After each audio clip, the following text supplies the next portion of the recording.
Oui les amis, bonjour, j'espère que vous allez bien. Pour ma part, ça va. Dans une de mes vidéos, il y a un monsieur qui est venu mettre ce commentaire où il nous dit la démocratie n'est qu'une illusion, un mensonge qui n'a jamais existé. Comprendra qui pourra. On va essayer de décrypter cela.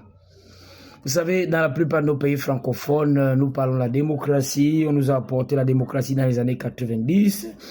Et puis, beaucoup ont pensé à une certaine libération, une liberté d'expression. Voilà, et aujourd'hui on se rend compte que la démocratie n'est vraiment pas ce que l'on croit. Allons-y comprendre. Qu'est-ce que la démocratie? Beaucoup d'Africains entendent parler de démocratie et ne comprennent pas. La démocratie vient d'un jumelage de deux mots grecs, démos et kratos. Démos qui veut dire le peuple, kratos qui veut dire le pouvoir.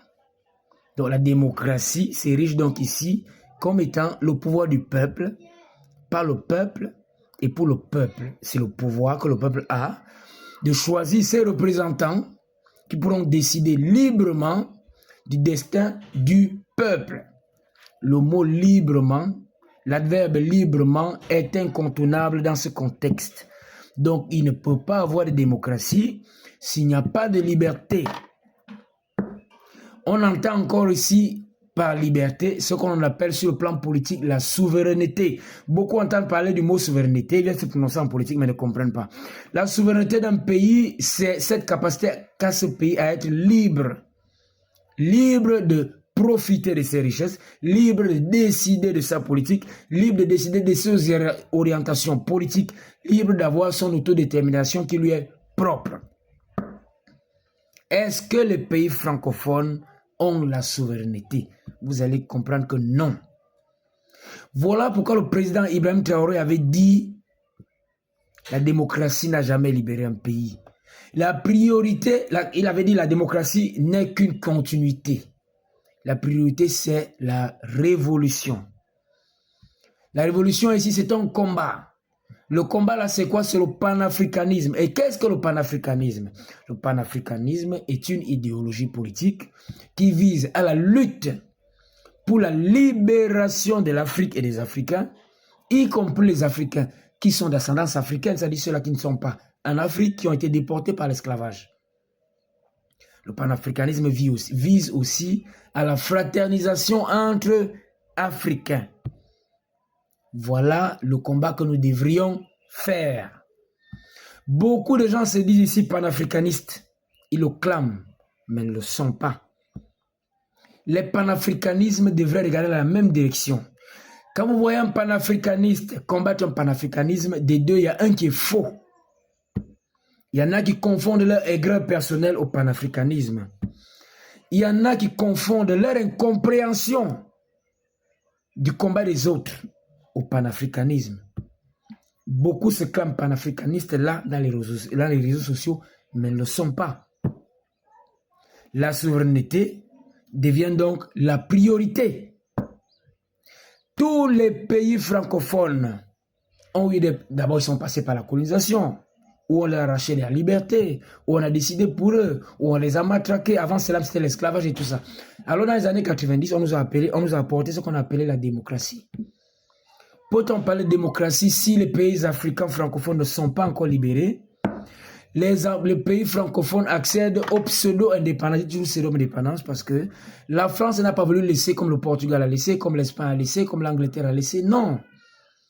La France s'en va physiquement, mais continue une colonisation en faisant signer au premier président des accords. Je vous l'ai toujours dit et j'en parlerai toujours, tant que les pays francophones ne sont pas encore sortis de là. Parce que vous passerez toujours le temps à penser que les causes de vos misères sont ailleurs, alors que c'est là-bas. Je suis entré hier sur un panel. C'est là où je me suis rendu compte qu'il n'y a que la modératrice qui comprenait vraiment mes idéaux. Mais je me suis rendu compte que j'étais vraiment détesté. Il y a des gens qui sont fanatiques, mais alors fanatiques, qui ne supportent pas la vérité. Ils sont dans une obscurité idéologique que vous ne pouvez même pas imaginer. Il y en a qui ils ne voulaient même pas m'entendre, ils ne voulaient pas entendre parler. Alors que dans le débat, c'est une confrontation d'idées. Vous pouvez vous-même vous tromper. Donc, ayez l'amabilité de savoir écouter Et ayez l'intégrité intellectuelle, l'honnêteté intellectuelle pour savoir, pour détecter ce que l'autre dit de bien et de vrai.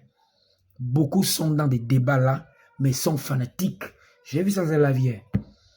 Bon, moi je t'ai occupé. Hein. Voilà pourquoi je la cite presque pour live, parce qu'il y a trop de fanatiques. Les gens viennent se prononcer en politique, mais ne comprennent rien. Alors revenons sur le sujet qui nous concerne, la démocratie. La démocratie dans les pays francophones, hein, oubliez. C'est des mises en scène. Vous comprenez ça? Vous ne pouvez pas parler de démocratie si vos pays n'ont pas encore de souveraineté. Beaucoup de pays sont encore dans le combat, ne serait-ce que pour la souveraineté politique. Dans les pays francophones, ils sont 4.